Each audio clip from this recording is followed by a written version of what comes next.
Welcome back everyone. Welcome to civil services study. UPSC civil services की test series चल रही है। तो यह है टेस्ट नंबर 400, 400वां टेस्ट है। एक टेस्ट नंबर 1 से लेकर टेस्ट नंबर 400 तक आप पहुंच सकते हो। इसकी प्लेलिस्ट बना रखी है, डिस्क्रिप्शन बॉक्स में लिंक है। तो सबका रिवीजन करते रहिए, शुरू के टेस्ट का भी और लास्ट के टेस्ट का भी। तो चलिए स्टार्ट करते हैं। फोकस करेंगे प्रीलिम्स समसामयिकी करंट अफेयर्स के प्रश्नों पर, यूपीएससी सिविल सेवा के लिए महत्वपूर्ण है। तो आज जब यह टेस्ट रिकॉर्ड किया जा रहा है, हो गई है 21 जून 2020। क्वेश्चन नंबर 1, हाल ही में खोजी गई नेरवेलिया सिंगापोरेंसिस क्या है? हाल ही में खोजी गई नेरवेलिया सिंगापोरेंसिस क्या है? किसकी प्रजाति है? केकड़े की नई प्रजाति है, विशालकाय मछली की एक प्रजाति है, आर्किड की प्रजाति है, तितली की एक नई प्रजाति है? क्या है ये नेरवेलिया सिंगापोरेंसिस? देखिए, यह है आर्किड की एक नई प्रजाति। किसकी? आर्किड की एक नई प्रजाति। इसका आंसर हो जाएगा ऑप्शन नंबर सी। तो नेरवेलिया सिंगापोरेंसिस जो है आर्किड की एक नई प्रजाति है। सिंगापुर के बुकिट तिमा नेचर रिजर्व में जो है इसको खोजा गया है। एक नेरवेलिया सिंगापोरेंसिस एक अद्वितीय फूल के आकार का होता है, जो एक नुकीले सिरे एवं फूलों की तरह तिरछा होता है, जो कभी खुलता नहीं है। तो नेरवेलिया सिंगापोरेंसिस जो है वो आर्किड की एक नई प्रजाति है। इस तरह के प्रश्न यूपीएससी सिविल सेवा में पूछ लिए जाते हैं। क्यों पूछ लिए जाते हैं? क्योंकि जो इसका प्रीलिम्स का एग्ज़ाम होता है, प्रारंभिक परीक्षा का एग्ज़ाम होता है, इसमें एक पोस्ट साथ ही इंक्लूड है, जिसका प्रीलिम्स इसी के साथ होता है। उसका नाम है भारतीय वन सेवा। भारतीय वन सेवा, इंडियन फॉरेस्ट सर्विस। इसलिए पूछे जाते हैं प्रीलिम्स में प्रश्न। मुख्य परीक्षा उसकी अलग होती है, पहले हो जाती है, और सिविल सेवा की उसके बाद होती है, 1-1.5 महीने के अंतराल में। अब देखिए, यह जो प्रजाति आर्किड की वो 9 सेंटीमीटर तक बढ़ती है और इसमें कम मात्रा में बीज उत्पन्न होते हैं, जिससे इसका राष्ट्रीय एवं वैश्विक स्तर पर प्रसारित होना मुश्किल हो जाता है। तो बहुत कम होती है ये। क्वेश्चन नंबर 2 पर आ जाइए।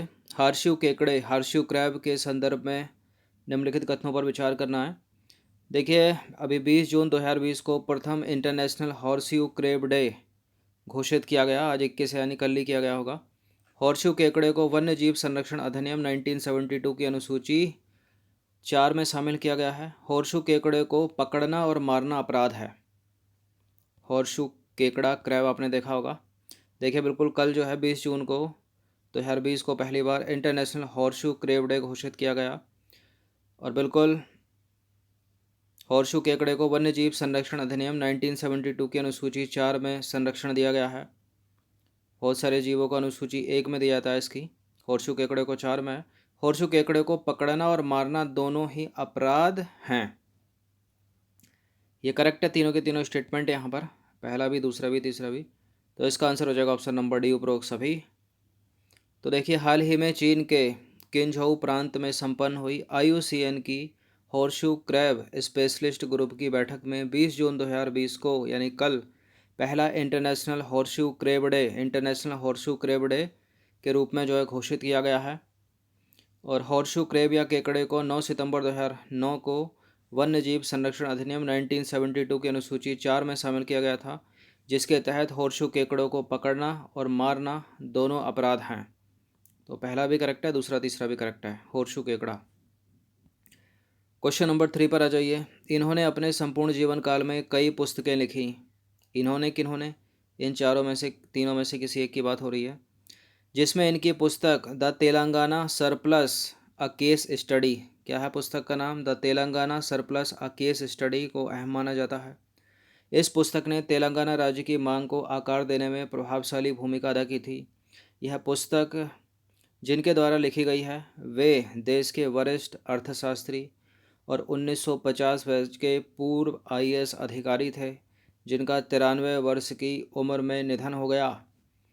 इनका नाम बता दीजिए क्या है? के चंद्रशेखर राव, संजय बारू, BKR बिट्ठल, इनमें से कोई नहीं।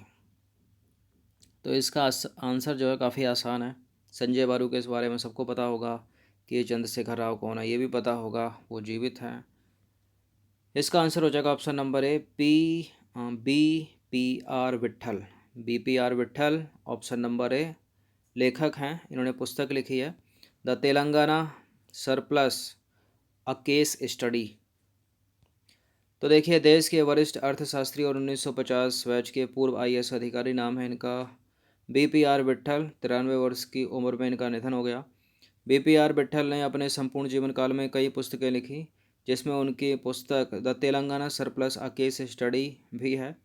माना जाता है कि इस पुस्तक ने अलग तेलंगाना राज्य की मांग को आकार देने में प्रभावशाली भूमिका अदा की थी। क्वेश्चन नंबर 4 पर आ जाइए। Sickle cell anaemia, sickle cell रोग के संदर्भ में कुछ स्टेटमेंट है यहाँ पर। देखिए, सिकल सेल एनीमिया एक वंशानुगत रोग है, मतलब जेनेटिक डिसीज़ हो गई फिर तो ये। इसमें श्वेत रक्त कोशिकाओं का आकार जो है अर्धचंद्राकार के समान हो जाता है। तो सिकल सेल एनीमिया बिल्कुल एक जेनेटिक डिसीज़ है, वंशानुगत रोग है। इसमें WBC का आकार अर्धचंद्राकार के समान नहीं होता, RBC का होता है, रेड ब्लड कॉर्पसल्स। ये है वाइट ब्लड कॉर्पसल्स। तो RBC का होता है, WBC का नहीं होता। एलिमिनेट करिए सेकंड वाले को, पहला करेक्ट है केवल। तो देखिए, सिकल सेल एनीमिया रक्ताल्पता या रोग लाल रक्त कोशिकाओं या कणिकाओं से जुड़ी एक प्रमुख वंशानुगत असामान्यता है, जिसमें लाल रक्त कोशिकाओं का आकार अर्धचंद्राकार या हंसिया जैसा हो जाता है, ना कि श्वेत रक्त कणिकाओं या WBC का। तो इसलिए गलत है पहला। पहला करेक्ट है, दूसरा गलत है। पहला सही है, क्योंकि सिकल सेल एनीमिया एक रक्त अल्पता मतलब जेनेटिक डिसीज़ है, वंशानुगत, इसलिए करेक्ट है ना, पहला वाला वंशानुगत लिखा है तो सही है। ये गलत है क्योंकि RBC होना चाहिए यहाँ पर। तो देखिए, सामान्य आकार की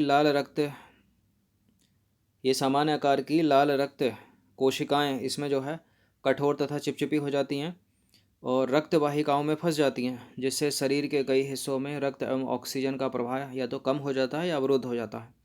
यह असामान्य आकार RBC के जीवन काल को भी कम कर देता है। तो RBC होना चाहिए, WBC नहीं। क्वेश्चन नंबर 5 पर आ जाइए। राष्ट्रीय योजना समिति 1938 के संदर्भ में विचार करना है आपको। देखिए, यह समिति सुभाष चंद्र बोस की अध्यक्षता में स्थापित की गई थी। दूसरा स्टेटमेंट है, इसने सार्वजनिक क्षेत्र समर्थित औद्योगिकरण का समर्थन किया। इसने पारंपरिक उद्योगों के विकास को प्रोत्साहित किया तथा ऑटोमोबाइल उद्योगों जैसे आधुनिक क्षेत्रों को भी प्रोत्साहित करने का सक्रिय प्रयास किया। राष्ट्रीय योजना समिति 1938 की। देखिए, पहला वाला गलत है, क्योंकि जवाहरलाल नेहरू होना चाहिए यहाँ पर। पंडित जवाहरलाल नेहरू की अध्यक्षता में स्थापित की गई थी राष्ट्रीय योजना समिति। दूसरा वाला करेक्ट है, इसने सार्वजनिक क्षेत्र समर्थित औद्योगिकरण का समर्थन किया, और तीसरा भी करेक्ट है। तो इसका आंसर हो जाएगा ऑप्शन नंबर बी। तो देखिए, वर्ष 1938 के दौरान सुभाष चंद्र बोस भारतीय राष्ट्रीय कांग्रेस के अध्यक्ष थे। भारतीय राष्ट्रीय कांग्रेस ने स्वयं को आर्थिक नियोजन के लिए प्रतिबद्ध करते हुए पंडित जवाहरलाल नेहरू की अध्यक्षता में राष्ट्रीय योजना समिति की स्थापना की थी। याद रखिएगा, राष्ट्रीय योजना समिति की स्थापना की थी पंडित जवाहरलाल नेहरू ने, और इसने सार्वजनिक क्षेत्र समर्थित औद्योगिकरण का समर्थन किया और साथ ही पारंपरिक उद्योगों के विकास को प्रोत्साहन देने के साथ साथ ऑटोमोबाइल उद्योगों जैसे आधुनिक क्षेत्र को भी प्रोत्साहन करने का इसने प्रयास किया। क्वेश्चन नंबर 6 पर आ जाइए। विश्व शरणार्थी दिवस के संदर्भ में विचार करना है। देखिए, यह दिवस प्रत्येक वर्ष 20 जून को मनाया जाता है। कल 20 जून थी, कल मनाया गया होगा फिर। यह दिवस मुख्यतः उन लोगों के प्रति समर्पित है जिन्हें प्रताड़ना, संघर्ष और हिंसा की चुनौती के कारण अपना देश छोड़कर बाहर भागने को मजबूर होना पड़ता है। विश्व शरणार्थी दिवस करेक्ट है, दूसरा वाला स्टेटमेंट करेक्ट है। पहला वाला स्टेटमेंट कल मनाया गया विश्व शरणार्थी दिवस। इसका आंसर हो जाएगा ऑप्शन नंबर सी। तो देखिए, विश्व भर में शरणार्थियों की स्थिति के प्रति जागरूकता बढ़ाने के लिए प्रत्येक वर्ष 20 जून को विश्व शरणार्थी दिवस मनाया जाता है। इस दिवस का मुख्य उद्देश्य है विश्व के शरणार्थियों की शक्ति, हिम्मत और दृढ़ निश्चय एवं उनके प्रति सम्मान को स्वीकृति देना। यह दिवस मुख्यतः उन लोगों के प्रति समर्पित है जिन्हें प्रताड़ना, संघर्ष और हिंसा की चुनौतियों के कारण अपना देश छोड़कर बाहर भागने को मजबूर होना पड़ता है। इस दिवस का आयोजन वस्तुतः शरणार्थियों की दुर्दशा और समस्याओं का समाधान करने हेतु किया जाता है। क्वेश्चन नंबर 7 पर आ जाइए। हाल ही में निम्नलिखित में से कौन सी बहुराष्ट्रीय कंपनी बाजार पूंजीकरण के मामले में $150 मिलियन $150 मिलियन के मूल्य को प्राप्त करने वाली पहली भारतीय कंपनी बन गई है? कौन सी है जो $150 मिलियन के मूल्य को प्राप्त करने वाली पहली भारतीय कंपनी बनी है? फ्लिपकार्ट नहीं है, पेटीएम नहीं है, टाटा प्राइवेट लिमिटेड नहीं है, यह है RIL, रिलायंस इंडस्ट्रीज़ लिमिटेड।